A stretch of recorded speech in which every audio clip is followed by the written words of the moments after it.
ونعوذ بالله من شرور أنفسنا ومن سيئات أعمالنا من يهده الله فلا مضل له ومن يضلل فلا هادي له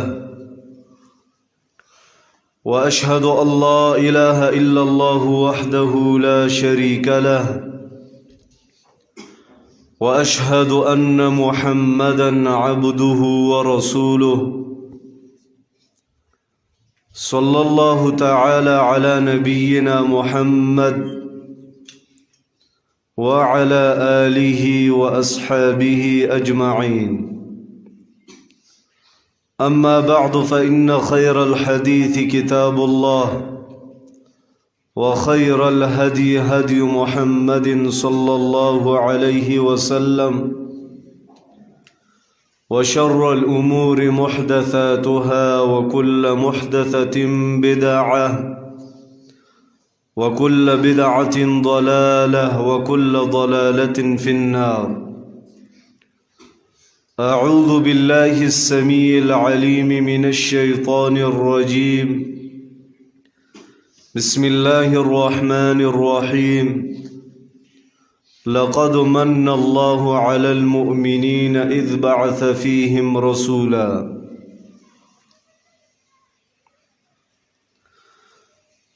زما عزتمندو مسلمانانو حاضرین او فوائد او اهمیت د سیرت الرسول صلی الله علیه وسلم د الله په توفیق سره مونږ بیان کو چې دا موضوع ډیر اهمیت لري مونږ او تاسو د پاره او ډیر فواید چې انسان دا غواړي چې زما ژوند برکتی شي او د خیر والی شي نو هغه دغه موضوع اوري یا د مطالعه کوي.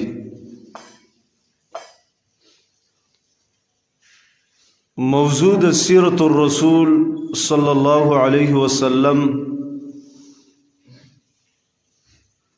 په دې باندې مختلف کتابونه تصانیف هغه شوي دي او مخکینو درسونو کې تاسو ته ما دا ویلو چې تقریبا بعضو مصنفینو د هغې په اندازې باندې د 10,000 نه زیات تصانیف او کتابونه په دې باندې لیکلی شوي خو مشهور سیرتونه لکه سیرت د ابن اسحاق او سیرت د ابن هشام او تفسیر ابن کثیر والا چې کوم یو دی الفصول فی سیرت الرسول صلی الله علیه وسلم په دې نوم باندې ابن کثیر سیرت د رسول الله صلی الله علیه وسلم لیکلی دی. یو بل عالم د محقق چې هغه په دې نوم باندې لیکلی السیرة النبویه فی ضوء القرآن والسنه، سیرت د رسول الله صلی الله علیه وسلم د قرآن او حدیث پر رڼا کې ډېر خواري او ډېر محنت یې کړی دی او خلکو ته دا طریقه ښودلې ده چې یاره سیرت دا د احادیثو د قرآن پر رڼا کې په کم ترتیب بیانول پکار دي او د دې نه علاوه نورم ډېر عجیب عجیب کتابونه لیکلی شوي دي. رحیق المختوم یو مشهور کتاب دی چې هغه غالبا هر ژبې سه هغې ته اوړېدلی دی، تر دې انګلیش ته هم اوړېدلی دی. خو دې ټولو مصنفینو چې شروع کړي د سیرت نو هغې دروازه د داخلېدلو د وردننه کېدلو دی سیرت ته نو دا ابراهیم علیه السلام ګرځولې ده. سیرت ته چې موږ داخليږو نو دا دروازه ابراهیم علیه السلام ده. خو دلته سوال پیدا کیږي چې یاره دا څه وجه ده چې دا مصنفین او دا خطبا او دا علما چې سیرت د رسول الله سلام بیانې نو شروع د ابراهیم علیه السلام نه کوي. دا ولی الجواب د دې دوه اسباب دي. د دې دوه اسبابو د وجنه څومره مورخین چې دي د سیرت والا مصنفین دي نو هغه شروع د ابراهیم علیه السلام نه شروع کړي. دوه اسباب دي. اول سبب ابراهیم علیه السلام نه شروع زکه کوي چې دا ابراهیم علیه السلام د رسول الله سلام نیکه ده. قرآن کریم کی سورہ حج کې الله وایي طول امت و ملت ابیکم ابراهیم، تاسو تابعداریو کوي د ملت د ابراهیم علیه السلام چې تاسو پلار دی. هغه د رسول الله صلی الله علیه وسلم پلار او زمونږ د امت پلار هم دی، روحانی پلار. ځکه د هغه ملت اکثر مشابه دی د رسول الله صلی الله علیه وسلم د دین سره، اسلام سره. نو قرآن کریم دی آیات نه معلومیږي روحانی پلار. الله امر کړي په دې باندې چې تاسو تابعداریو کوي ملت د ابراهیم علیه السلام. بل دا ذهن کې کینه وای ابراهیم علیه السلام خپل رسول الله صلی الله علیه وسلم یې معراج ته لاړم. نو الته چې ابراهیم علیه السلام سره زما ملاقات شو، سلام مرحبا بابن الصالح والنبي الصالح، دا مرحبا ما ته ویله. نو بیا رسول الله صلی الله علیه وسلم حدیث کې راځي صحابو ته دسی ویلي چې ابراهیم علیه السلام مشابه استاسو د مرګري غونته. مان خپل ځان ورته یادولو معلومیږي چې دا د دې په اولاد کې نو زکه مشابه و. بل په عربو کې کیافدانی و. کیافدانی دي ته ویل کېږي دا مسله به وروسته راځي چې هغوی کې دا یو تن ته به یې وکتل نو هغه به یې د هغې نه پېژندلو چې یاره ته د فلاني فلاني زوی یې، یاره ستا د شکل و صورت او د قدمونو نه دا معلومیږي چې ته د فلاني خاندان نه یې. دې ته کیافدانی وایي. نو دا کیافدانی والا خلق براتلل. دوی چې برالل نو دی وقت کې مقام ابراهیم مو مقام ابراهیم دی قدمونو ته د ابراهیم علیه السلام به وکتل. بیا به رسول الله سلام طرف ته اشاره کوله چې دا قدمونه ډیر مشابه دي د دې معنی د دې شخصیت سره. رسول الله صلی الله علیه وسلم به خودلو. نو ګور دینم دسی معلومیږي چې هغوی کیافدانم دا ویلي چې یاره دا د ابراهیم علیه السلام د قدمونو سره د دې قدمونه مشابه دي، یو شان دي. دا وجه چې ابراهیم علیه السلام په اولاد کې و او ابراهیم علیه السلام زیو اسماعیل علیه السلام دا غي په اولاد کې رسول الله صلی الله علیه وسلم. او بل حدیث کې مرایزی چې انما انا لکم بمنزله الوالد، زستاسو د پاره په منزله د والد ما. رسول الله صلی الله علیه وسلم زموږ د ټول امت والد دی. روحانی تربیت زمونږ هغه کوي نو زمونږ والد دی هغه. ګوره مونږ څومره عجیب تربیت یې زمونږ کړی دی. مونږ ته دا ویلي چې داسې وده کېږئ، داسې راپاسئ، داسې مزل کوئ، معاشره کې زندگی تېروئ، په دې طریقه به تېروئ. دارنګې د خلکو سره لین دین کوئ، په دې طریقه به کوئ. خلکو سره تعلق ساتي، په دې طریقه به ساتي. تر دې چې مونږ ته د اودسماتي چلونه ښودلي چې اودسمات به کې په دې طریقه د 3 کاڼو نه به کم نه استعمالی. دا ټول کارونه شریعت مونږ ته ښودلي دي. سلمان فارسی رضی الله عنه باندې چا دا اعتراض کړو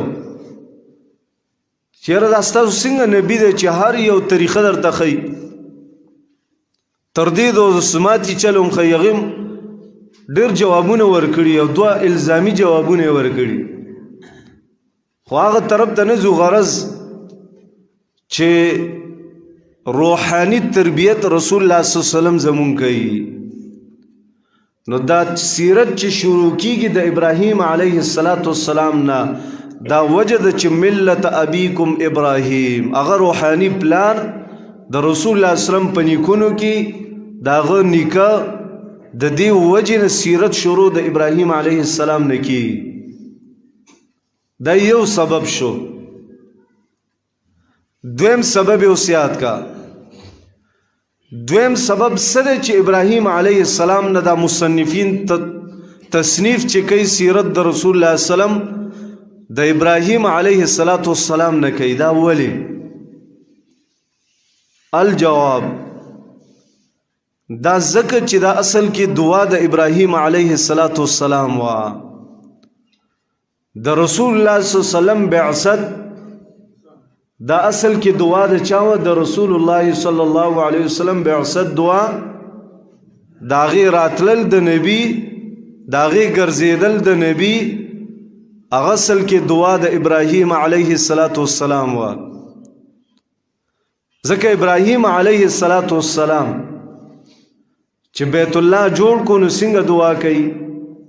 ورستو د دینه چې الله قبول کی بیا وی ربنا وبعث فيهم رسولا يتلو عليهم آیاتک. اے ربا مرکز هغه خو تیار شو، اے ربا کور خو تیار شو، خو سپدی کې یو رسول راولېږي او هغه رسول یتلو علیهم آیاتک چې ستا آیاتونه دی خلکو ته بیانوي، د دې تزکیه کوي، تعلیم د کتاب ورکوي، تعلیم د حکمت ورکوي. دا دعا د ابراهیم علیه السلام وا. ځکه مصنفین چې شروع کوي نو شروعات د ابراهیم علیه السلام نه کوي، ځکه د هغه سر نه دعا شوې وه. او یو عظیمه فایده دی سبب نه مونږ او تاسو ته دا معلومیږي چې دعا دا یو لوی اثر لري. دعا غوښتل د الله نه یو لوی اثر لري. او دا سمه وایي چې یاره دعا مې وغوښتله دا قبول سم دواره نشوه. نه نه، دعا د خپل رب نه د خپل اولاد د پاره غواړه. شاید چې کېدای شي 100 کاله بعد ستا په دې نسل کې، ستا په دې اولاد کې الله علما پیدا کی، نیکان خلق پیدا کی، نو دا به ستا دعا وي. ابراهیم علیه السلام کومه زمانه کې تیر شو؟ اخو د رسول الله صلی الله علیه وسلم نه تقریبا 2.5 کاله مخکې، دومره وخت مخکې هغه تیر شو، دعا یې کړې وه. او ګور الله څومره وروستو قبوله کا او هغه عمل یې وکړو، نبي راولېږلو. نو دعا تم کوه، د الله نه دا غواړه چې ربه زما په دې اولاد کې، زما په دې نسو کې، الله زما په دې کړوسو کې نیکان خلق پیدا کی، الله هغه خلق پیدا کی چې هغه علما وي، الله علما پکې پیدا کی. اے ربا دیندار خلق پکې پیدا کی چې ستا دین خدمت کوي، الله هغه خلق پیدا کی چې په دې دین باندې مال لګي دس دعاګانې د رب نه غواړه هیڅ پته نه لګي شاید چې وروسته زمانه کې مونږ نه یو او زمونږ په دې نسل کې زمونږ په دې اولاد کې الله داسې نیکان خلق پیدا کی د الله بندگی کوي د الله د دین خدمت کوي دا به یو لوی سعادت مونږ دپاره او په دې کې اجر کې به ته شریکي نو مرکزی نکته هغه دا وه چې ابراهیم علیه السلام د رب نه دعا وغوښتله او الله هغه دعا قبول کا او رسول الله صلی الله علیه وسلم راولېږلو نو دی وجې نه عام دا سیرت کتابونه چې ته ګورې هغه یې ځکه د ابراهیم علیه السلام نه شروع کوي بل سبب د رسول الله صلی الله علیه وسلم د پیدایش نه بعضې کارونه داسې شوي هغې ته الحراسات ویلی کېږي مانه داسې شیزونه چې هغه علامه د دې وه چې رسول الله صلی الله علیه وسلم دپاره دا ځای الله تیارولو دا مقام الله تیارولو او د دې مقام انتخاب رسول الله صلی الله علیه وسلم دپاره کولو نو دام یو ضروری خبره و نو د هغې د وجې نه هم مصنفین دا مخکینی حالات هم بیانوي مقصد داسې چې سړی سوال وکړي رسول الله صلی الله علیه وسلم الله بل ځای کې ولې نه رالیږلو چې صرف دا مکۍ دا ام القرا د دې تعین یې وکړو او دارنګې دلته یې راولېږلو نو په نورو علاقو یا په نورو ملکونو کې ولې نه رالیږلو که څوک دا اعتراض و سوال وکړي چې رسول الله صلی الله مکه کې پیدا کولو په بل علاقه کې ولې نه پیدا کولو یا په بل ملک کې ولې نه پیدا کولو دا غي لنډ جواب هغه دا چې حکمت الله ته معلوم دی خو یو حکمت پکې دا کېدی شي چې د جغرافي په لحاظ سره وګوري دنیا نو دا مکه چې دا سنټر دی دا د دنیا منځ دی منځ دا بیت الله تعمیر شوی چې دا د دنیا منځ دی منځ نقطه ده او ټوله دنیا گیر چاپیره د دې نه بیا پرته ده الله چې دلته رالیږلو حکمت پکې دا و چې دنیا منځ ته راولېږلی شي دپاره د دې چې هر طرف ته دعوت یو شاني بل دلته چې الله رالیږلو نو د هغې نه مخکې حالات یا مرکز جوړېدل د بیت الله یا دارنګې د دې کم اسباب دي هغه جوړول هغې له ترتیب ورکول هغه ټول الله په خپل طریقې او په خپل وختونو کې کول نو دی وجه نه شروع د ابراهیم علیه السلام نه کوي او چې د رسول الله صلی الله علیه وسلم سره متعلق کم واقعات دي نو هغه تعلق لري د واقعاتو د ابراهیم علیه السلام د دې وجه نه عام مورخین ټول سیرت والا مصنفین شروع د ابراهیم علیه السلام نه کوي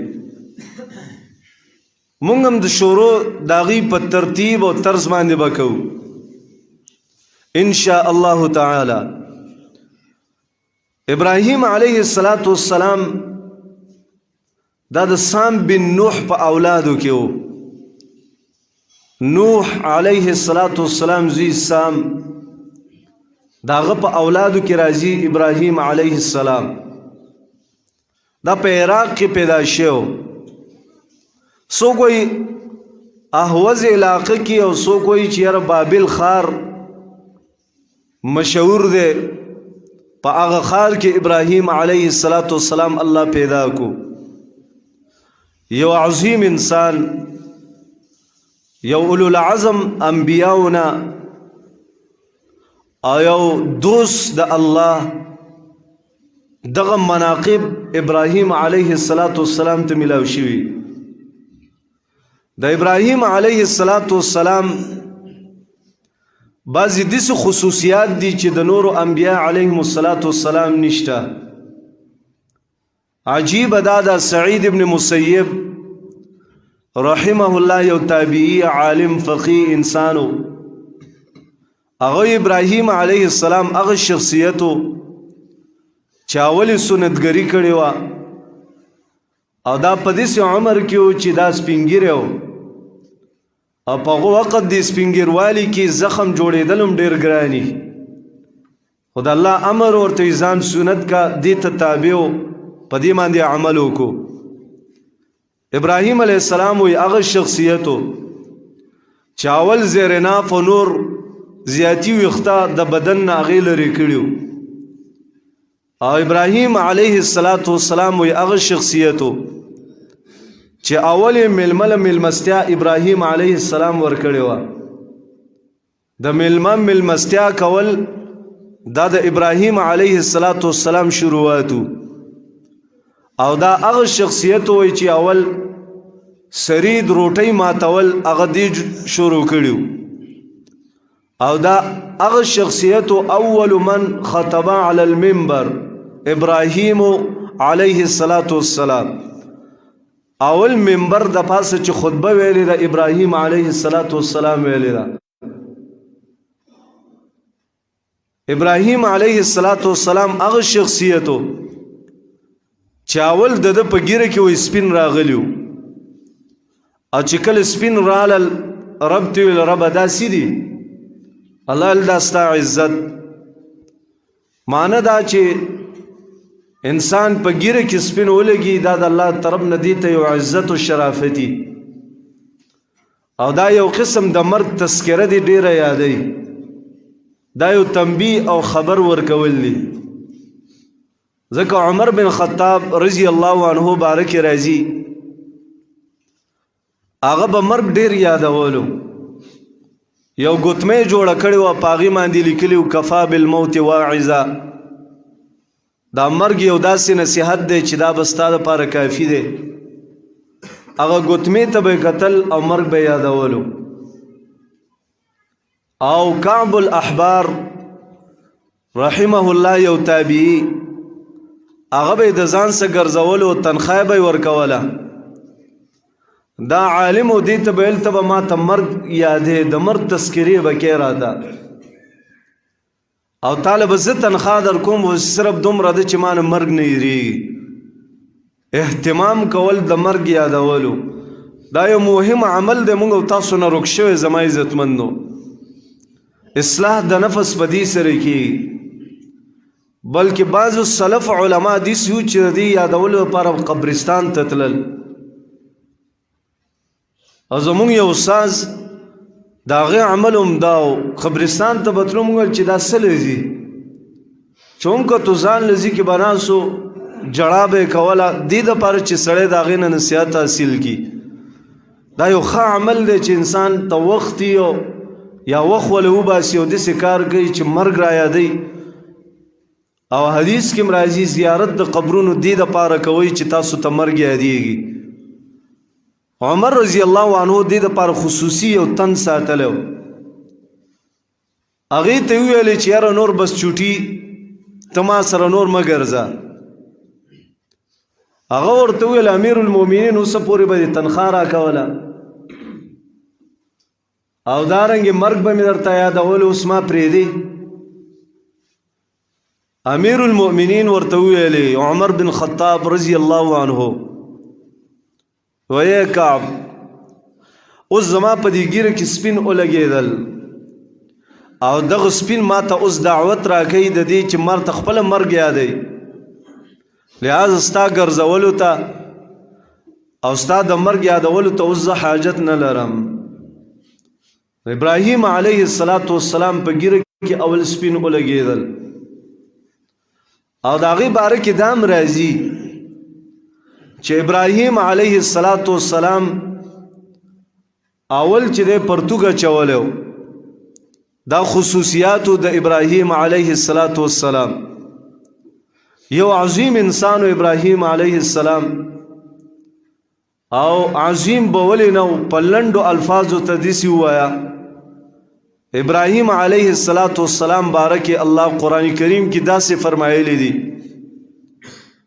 واتخذ الله ابراهیم خلیلا ابراهیم علیه السلام الله خپل دوست جوړ کړو تاسو لږ سوچو کوي په دې خبره باندې چې الله اعلان خلکو ته وکي او خبر ورکي چې فلانه زما دوست دی دا به څومره لوی اعزازي څومره لوی شرافت وي دا به څومره لوی منقبت وي هغه انسان دپاره چې الله خپله وی ابراهیم علیه السلام زما دوست د دې اعزاز خبر بیانول داسې الفاظ انسان سره نشته دی چې بیان یې کړي چې یاره څومره مرتبه لري داسې یو انساني او تاسو ته پته ده معلومه ده که نه اوس یې واوره چې دا دومره لوی منقبت د الله دوستوالی ولیتوب مرګرتیا د ابراهیم علیه السلام په څه حاصله کا دا کم یو عمل داسې و چې د هغې د وجې نه دومره لوی منقبت یو د هغې نه توحید بیانولو او د الله په وحدانیت د الله په یووالي باندې ودرېدل استقامت اختیارولو دا عظیم عقیده د توحید دا د ابراهیم علیه السلام بیانو او دا د هغه تقریر او دعوتو او تر آخر وخت پورې په دې باندې کلک مضبوط ولاړو او د دې توحید مسلې دپاره ابراهیم علیه السلام سخت تیرېږي قربانیان یې وکړي او تکلیفونه یې تیر کړل هجرتونه یې وکړل الله داسې مقام ته ورسولو تاسو سوچ وکئ د ده په وخت کې باچاهي د چا و د نمرود وه او د دې پلار آزر چې و هغه هم کافر و د نمرود سره وزیر و پلار هم کافر او وزیر او بیا د نمرود څنګه باچاهي وه دنیا کې عام طور باندې په ټوله دنیا چې باچاهي شوې ده نو دا څلور کسانو تر اوسه پورې کړې څلور کسانو نه زیاته باچاهي په دنیا باندې چا نه ده کړې تر اوسه پورې دوه پکې مسلمانان تیر شوي دي یو سلیمان علیه السلام او په تمامي دنیا باندې باچاهي کړې ده نبی مو او د دنیا باچا مو کم نظام چې الله دنیا کې روان کړي او دویم ذوالقرنین قرآن کریم کې هم د هغې نوم ذکر دی تاسو اورېدلی ذوالقرنین هم په تمامي دنیا باندې باچاهي تیره کړې او دوه کافرانو چې هغې په تمامي دنیا باندې باچاهي تیره کړې یو په هغه کافرانو کې بخت نصر و چې د تمامي دنیا باچاهي کړې وه او دویم پکې دا نمرود و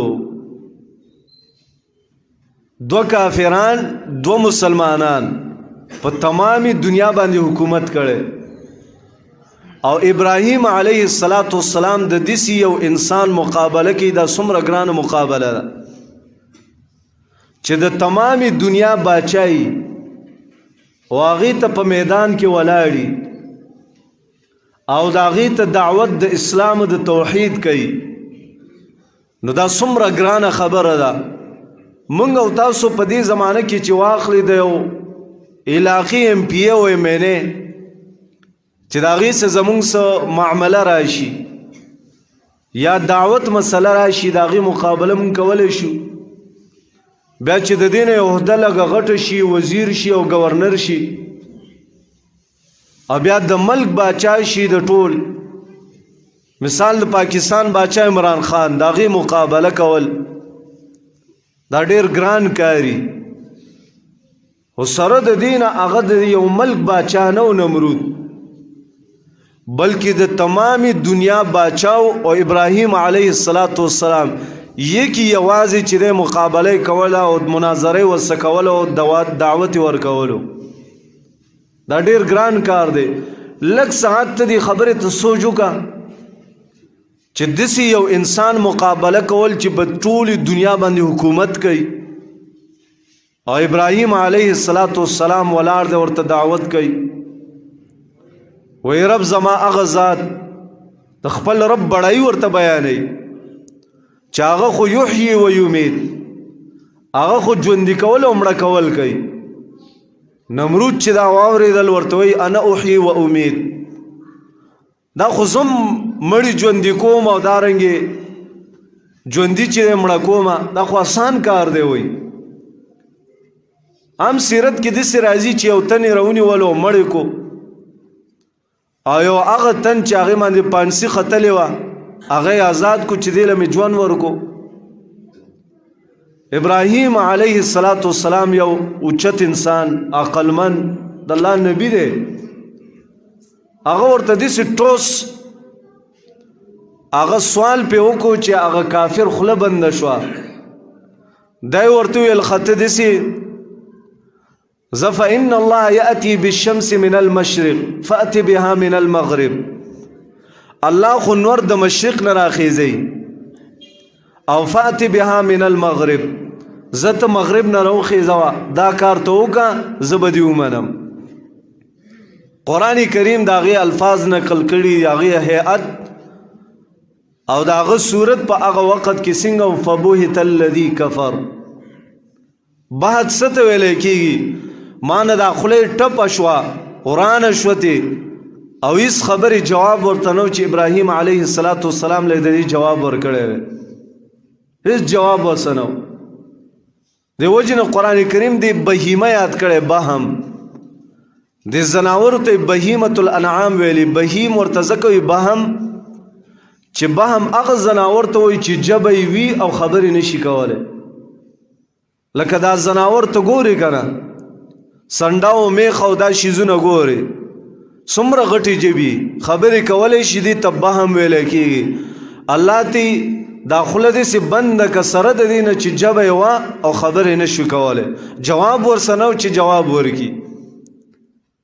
د داسې یو عظیم شخص دنیوي لحاظ سره د هغې مقابله کول ډېر ګران و، او دا ابراهیم علیه السلام چې ډیر نرتوب سره مقابله وکړو چوپ یې کو.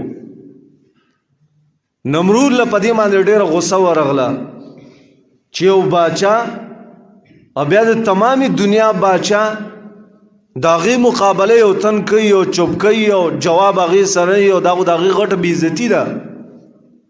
امر یې وکړو چې اور ته دا واچوئ اور بلکې دې دپاره لنډه ده، دا خبرې تاسو به اورېدلې وي. ابراهیم علیه السلام اور ته گزار کو. الله امر وکړو اور ته یا نار کونی بردا وسلاما علی ابراهیم. اور ته ویل سلامتیا والا شه، نه یخ نه ګرم، سلامتیا والا. هغه ابراهیم علیه السلام سیرت کې راځي چې څلوېښت ورځې بعد روغ رمټ راووتو تر دې چې یو ویښته هم نه و سوځېدلی. سرمن خو پرېږده او سرمن خړه کېدل او ورانېدل خو پرېږده، سوځېدل خو پرېږده، بلکې یو ویښته هم چې دی هغه خراب نه شو.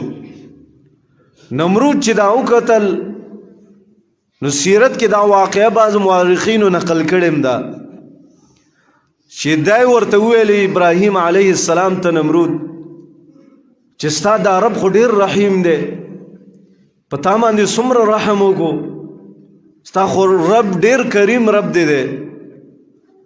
او زه وایم چې خامخا انسان سوچو کې دی واقعې ته رب څومره رحیم او کریم دی. د خپل خلیل څنګه ملګرتیا کوي او د خپل خلیل سره څنګه تعاون او مدد کوي. وای دای ورته ویل چې یاره ستا دا رب د دې په نوم باندې خو زه یو ذبیحه کوم او یو حیوان ذبح کوم د دې په نوم باندې چې دومره غیرتي رب دی چې ستا باندې غیرت وکړو. ابراهیم علیه السلام دعوت وکړو چې ذبیحه هغه د مشرک الله نه قبلی، ایمان راوړه، توحید قبول کا، یو الله اومنا، الله به د هر عمل قبلی، ځکه د مشرک یو عمل هم نه قبلی. مشرک که حجونه کوي قبول نه دي، که هغه عمرې کوي، که صدقې کوي، که خیراتونه کوي، او که شپه ورځ عبادتونه کوي، د مشرک عمل له اعتبار نشته دی. حبطت اعمالهم، الله عملونه برباد دي.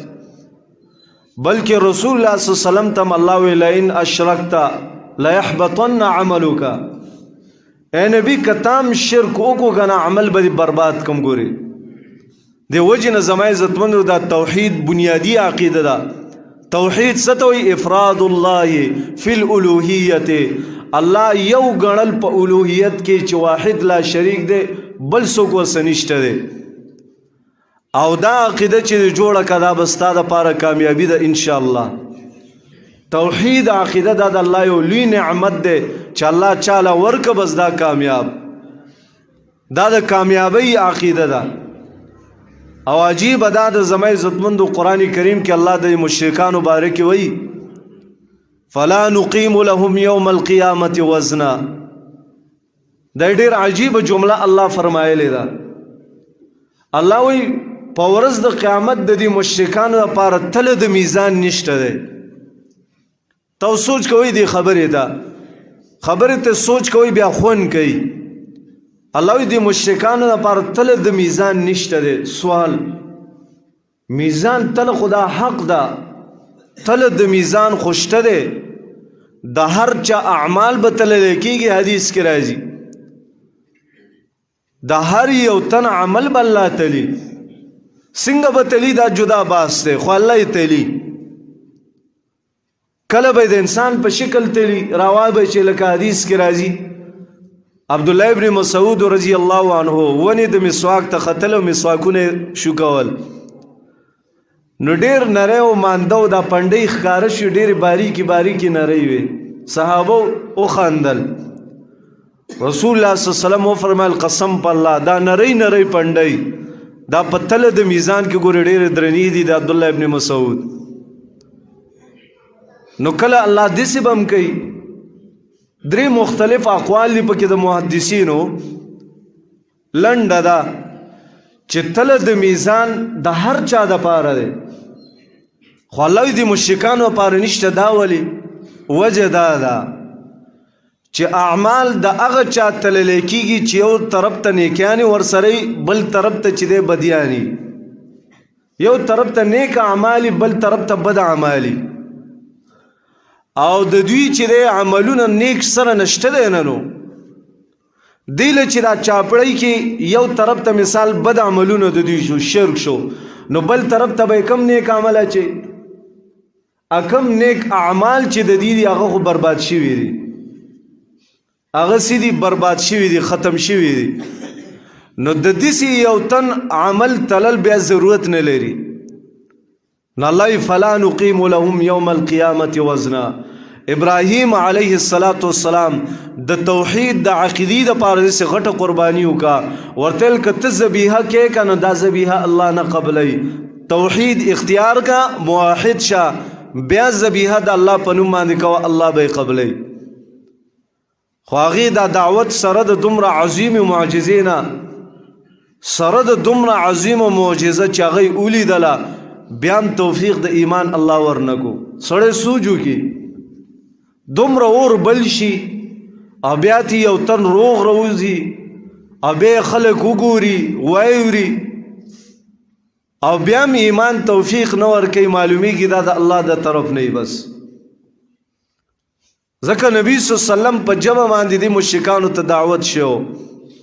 الله ورته انذرتهم ام لم تنذرهم لا يؤمنون. کته یې ورکه او کنه یې ورکه ایمان نه وروړي.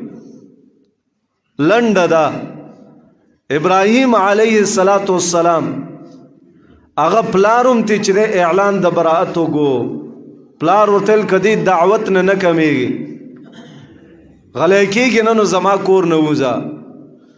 او هغه پلار اغم سو وزیر حیثیت لرو، خو پلار تم ډایرکټ دعوت کوي یا ابت لا تعبد الشیطان. اے بابا اے پلار شیطان بندگی مکوا. دلته یو عظیمه فائدہ واورا. ابراهیم علیه السلام په دعوت کې دلته تیزی ښکاری.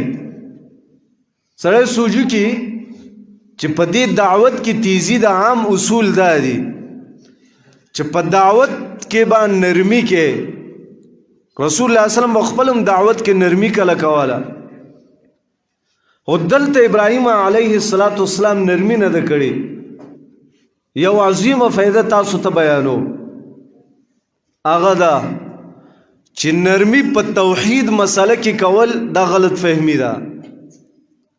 په هر مسله کې نرمی کوه. یو سړی رفع الیدین نه کوي، آمین بالجهر نه کوي، یا بل یو سنت باندې عمل کوي، یا سنت باندې نه کوي، دې سره به سختی نه کوي. قانون دا دی، چاته به امر نه کې په زور چې دا کار داسې وکړو دا داسې وکړو، نه ده، هر چا خوښه ده.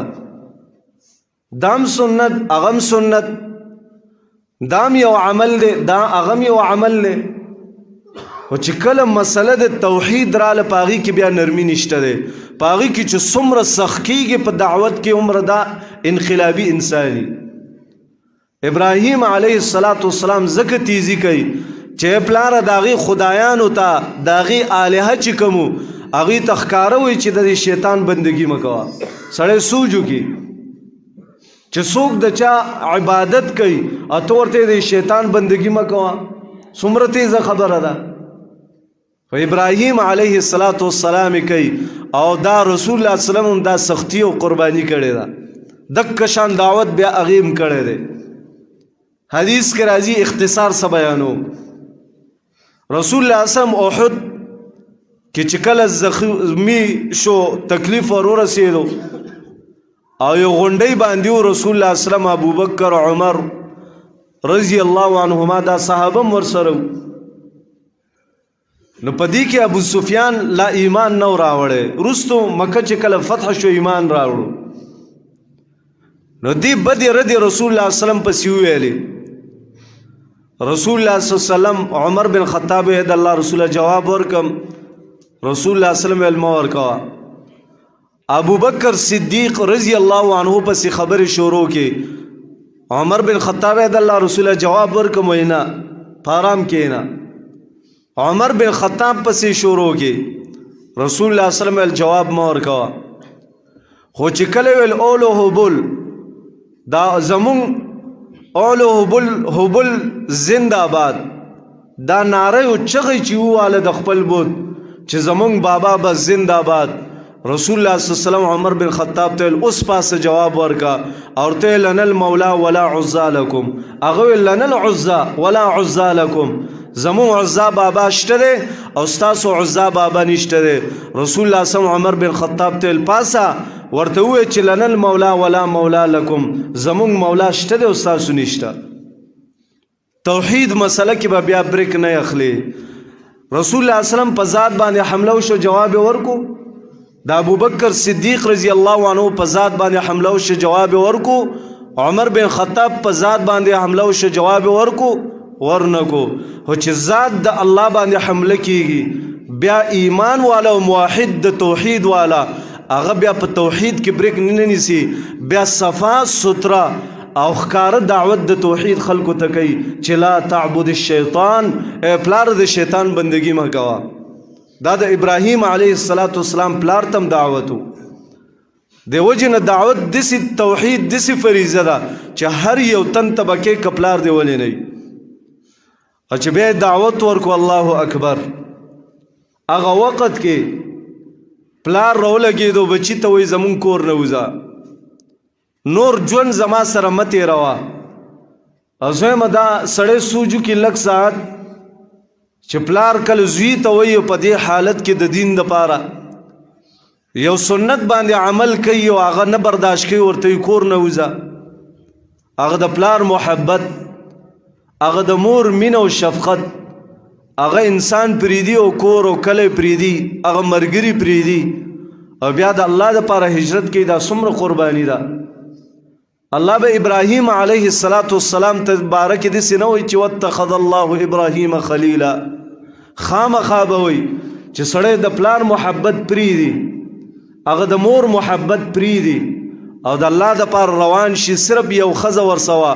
او قرآن ویلی فآمن له لوط علیه السلام ایمان پر راوړو او نور وسنو سوا د ښځې نه.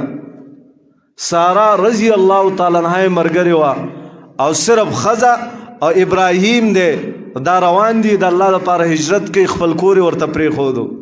چې زه دا کورم سنبال کی دا ستاسو، دې ته ویل کېږي د الله دپاره قرباني.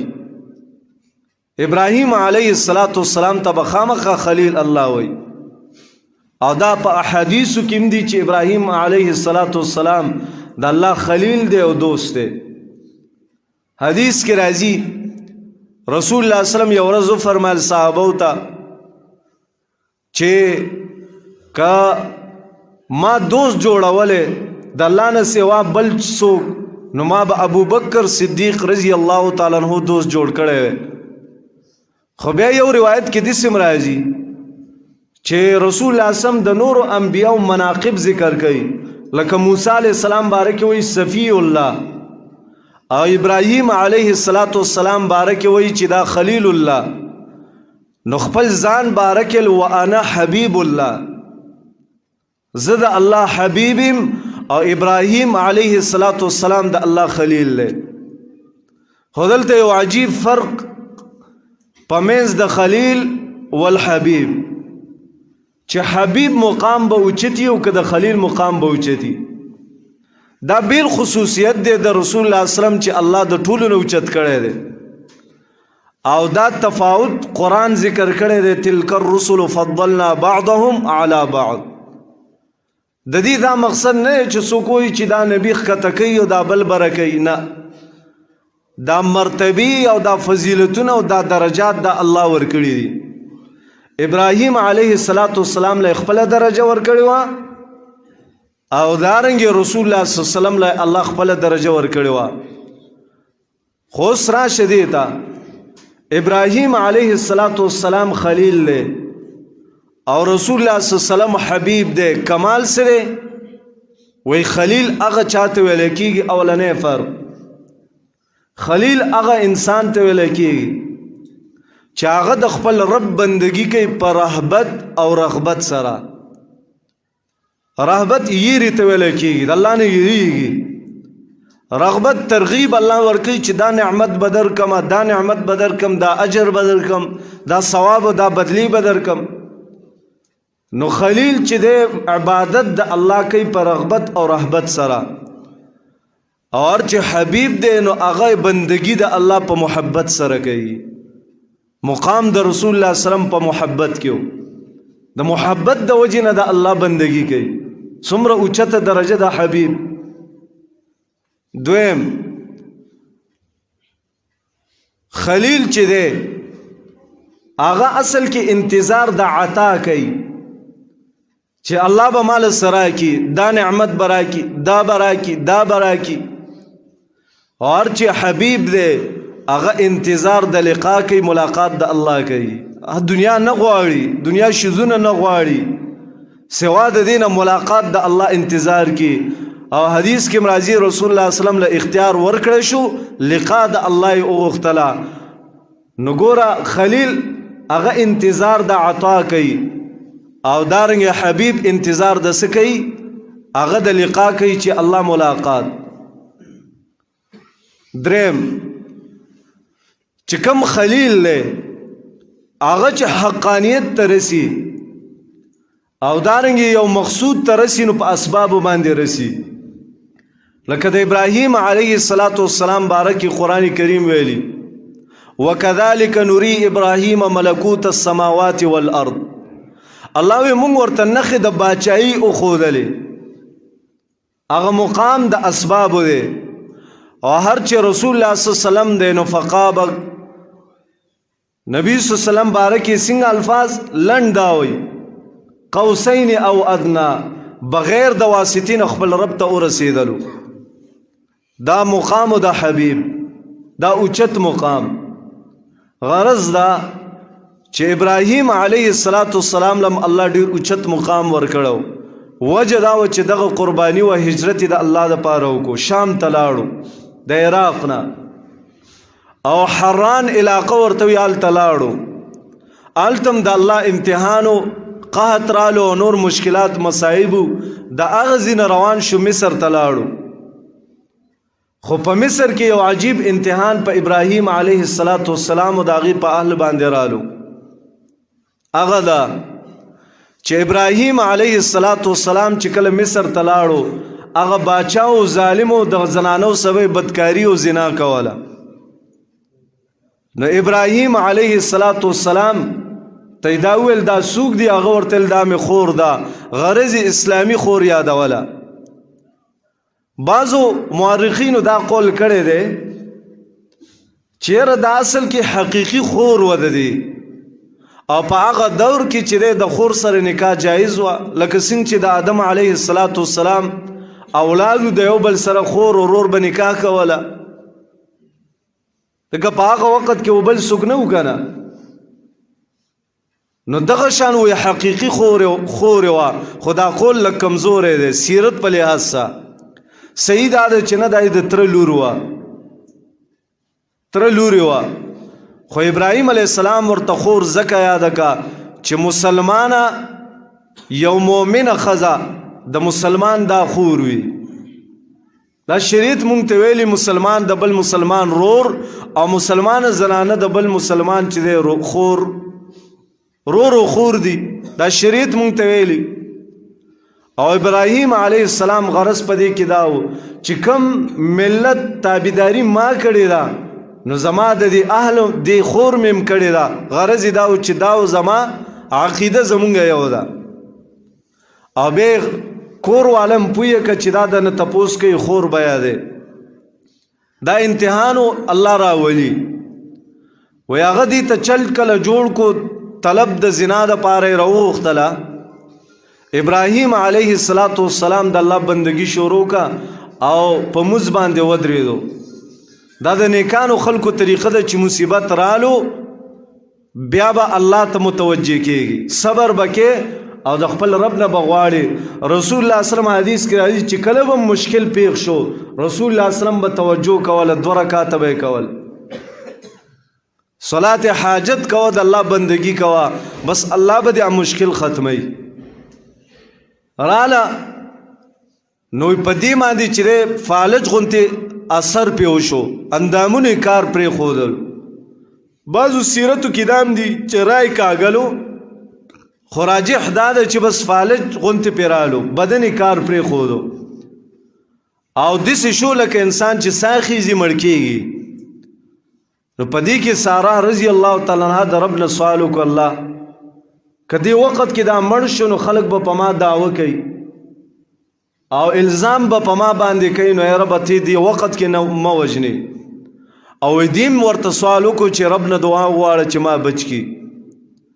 او بیا چې پرې خوده نو خپل خزانچی او سوکیدار چې کم ورسره و ناغي ته ویل چې مال خو د شیطان راوستو. دا خبره ویو کا اکثر دا ظالمان خلق باطل پرست خلق چې کلم حق پرست خلق وګوري د کشان غلط لقبونه ورګي، وای مړه دا خو شریان دی، وای دا شری ویل چاته دا څومره بدترین نوم دی. خدا حق پرست باندې خلق لګي، دا د الله امتحاني د دې خلکو مخلي او داغه انسان مخلي قسم قسم لقبونه ورګي، دا شری دی او فسادي دی، د دې جماعت کې فساد د پار راغله دی او دی د پار فتنې د پار راغله دی، مختلف خبرې کوي. حق پرستو په خلکو په صدقه تهمتونه تړل کیږي په هر زمانه مخکې مو اوسم دا خبرې کیږي بار بار. غرض دا چې ابراهیم علیه السلام باندې دا امتحانو وې دا خزران ابراهیم علیه السلام په موږ باندې د الله بندګۍ ته ولاړ دی. نو په دې وخت کې په دې موږ کې ورته اشاره وکړه، ورته ویلې چې هغه کېد د کافر الله خراب کو، اچل الله خراب کو، او مال په خدمت کې هاجره راکه دا غي لور ده، دا ول خدمت کې ورکا. ابراهیم علیه السلام هغه په دې باندې خوشاله شو.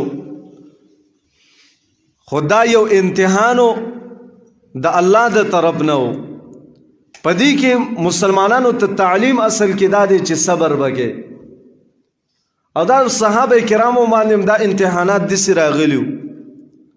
ځکه رست بصیرت کې ان شاء الله تاسو تراشي چې بعض صحابه بیبيان چې د هغه اهل او خزه هغه کافرانو نیولې وي، ځان سره ډیره موده ساتلې وي، او حدیث کې راځي یو زنانه او پاغي کې د نبی صلی الله علیه وسلم مخم تختولې و نو هغه زنانه ویلې کزه الله بری کم او د دې زین اخلاص کم نو زبدا اوخه چې د الله په نوم باندې ذبح کو بیا چرته هغه غافل او دوی تر تختیدلې دي رسول الله اسلام ته د الله رسول ما خو نظر کړی دی د دې اوخي رسول الله اسلام ورته عجیب نظر یو خو دې اوخه ته بچ کې او بل دا زما د زما په اوخه باندې ته چې دی اوس نظر کې حضرت په دې باندې مکلف نه او تا په دې باندې الله نه رانیسی دی وخت کې صحابه د سونه کل چې دا خزي مړی کی او ختمي کی او دی خو بهر وخت تیر کړی دی او دا چل صبر نه کار اغستلې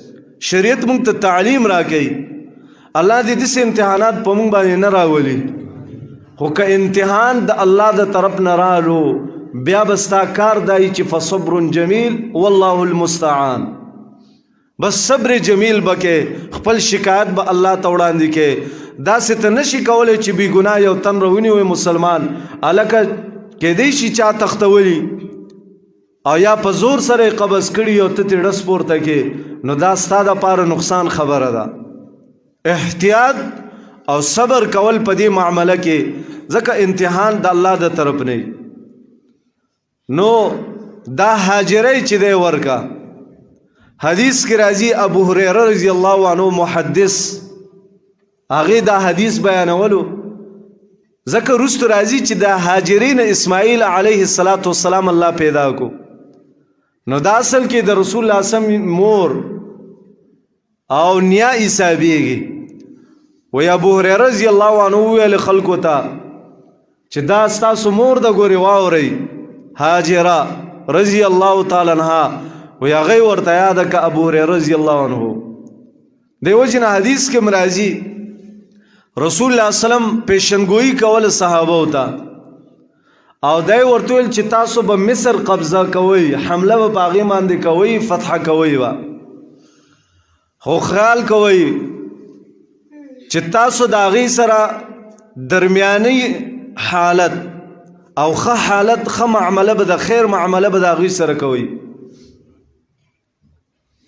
خه معامله د خیر معامله به کوي وای دای صحابه ته ویلو ولی ذکر رسول الله صلی الله علیه وسلم ویلی ذکر وجدادا چې زما د پاره پاغي کې صله رحمی ده ذمه و رحمه صله رحمی ده زما د پاره او آلته چې زما یو قسم نسب ده نو د هغه نسب صله رحمی خیال بساتي رسول الله صلی الله علیه وسلم ګور د مخ کې نه لا فتح کیږم نه د ابوبکر رضی الله عنه په زمانه کې نه عمر بن خطاب رضی الله عنه زمانه چې کله رااله نو د عمر بن خطاب رضی الله تعالی عنہ عمر بن عاص رضی الله عنه چې فاتح مصر باندې مشهور دی هغه کمانډرو هغه ته دا ویلو چې کله حمله کول مسلمانانو ته ویلي رسول الله صلی الله علیه وسلم مونږ ته دا ویلي چې تاسو د خیر معاملې د دې سره وکړي زکه صله رحمی د زمونږ د پاره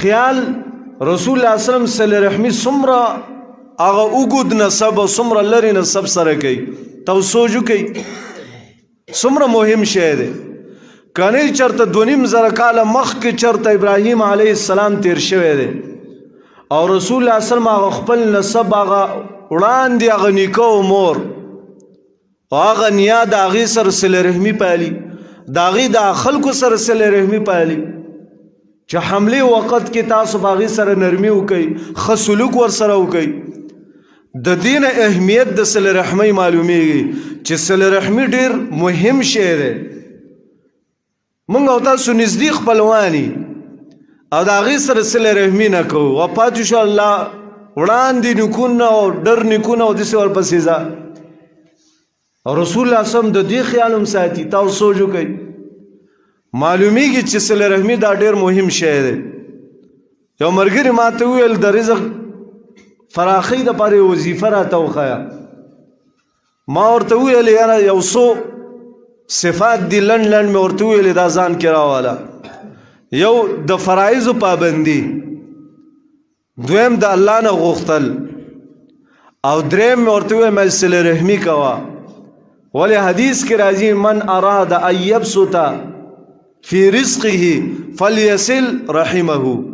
که څوک دا غواړي چې زما رزق کې الله فراخواله پیدا کی، زما رزق ډیر کی، الله مال رزق ډیر راکی، نو هغه د صله رحمی وپالي. دا ډیر مهم شی دی. ګوري صله رحمی ان شاء الله په سیرت کې راځي.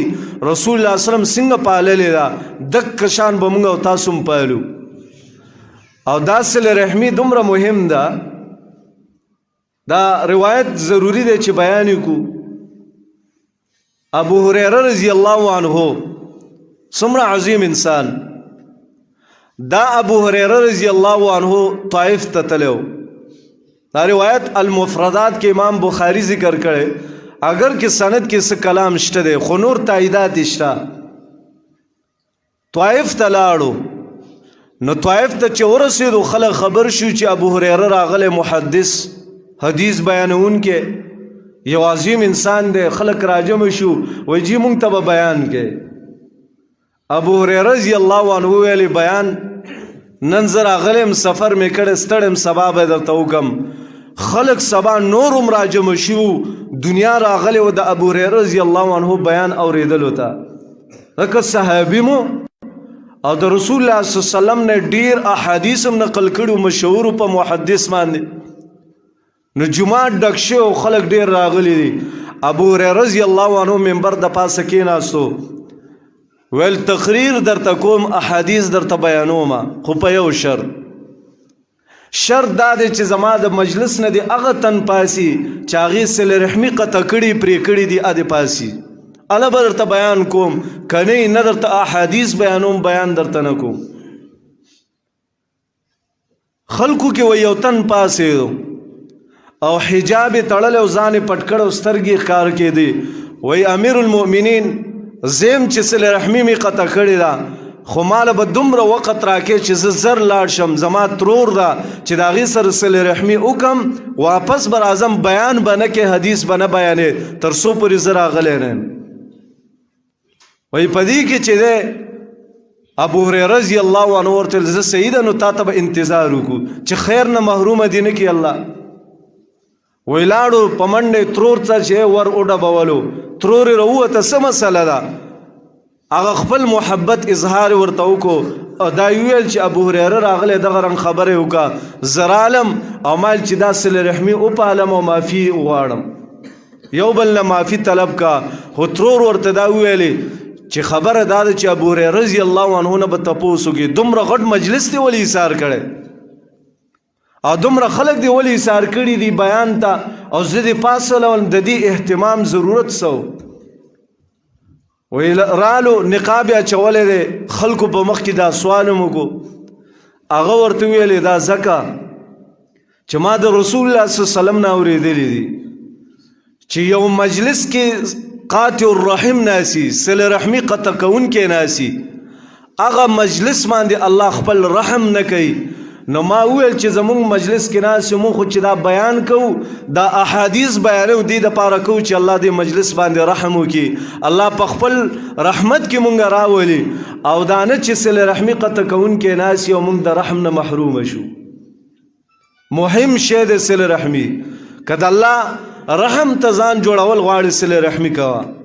ابراهیم علیه السلام هاجره ورته میلاو شو را روان شو، او عجیب دا ده چې د ابراهیم علیه السلام د سارا نه بچی نه کېدل، سارا نه بچی نه کېدل.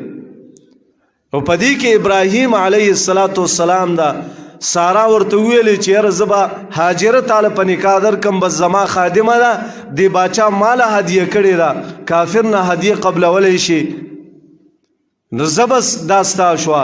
د هغې سه ابراهیم علیه السلام نکاح وکړه، نو الله ولا اولاد ورکو، او په شپږ اتیا کالو په عمر کې الله بچی ورکو اسماعیل علیه السلام. او دا اصل کې سبب د نسب د رسول الله اسلام بیانولو دی. دغه بچی الله په دې عمر کې ورکو، څومره خوږ بچی وي او څومره به انسان ته ګراني چې په دې عمر کې الله زوی ورکي.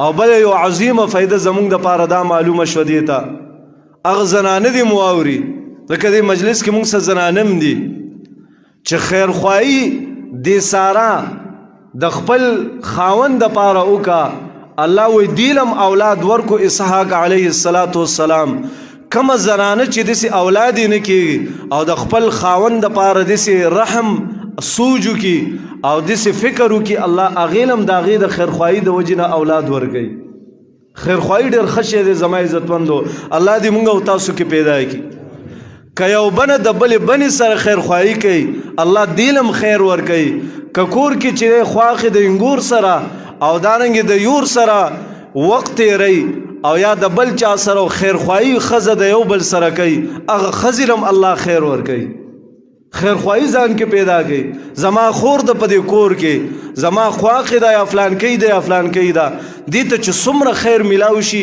زما د طرف نه زب په دې خیر کې مخ کې ما دس لوزو کا دس عهد د الله سو کا تو ګور الله تعالی خیر درکې وکړه تابم د خیر نه الله ډکه کی او کدی سدي چې پرې د کندې ته گزار شي او دا درزو خوري او دا فلانه چلو کی او دا د سي غریب شي او ما ته محتاج شي کدی سي نیتونه الله تعالی خخږي او دا حدیث تاسو تمام مخ کې بیان کړم والله فی عون العبد الله مدد کوي د هغه بندا ما دام العبد فی عون اخی چې هغه د بل مسلمان مدد کوي الله د دې انسان مدد کوي نو الله دې موږ او تاسو کې دا خصه صفاتونه پیدا کړي مخ کې ابراهیم علیه السلام دعوت طریقہ او دا سبب تفصیلا ان شاء الله د الله په توفیق سره به آینده اوقات او وختونو کې بیانو ان شاء الله بس په دې به اکتفا وکړو نا وخت دی الله دې موږ او تاسو له خیر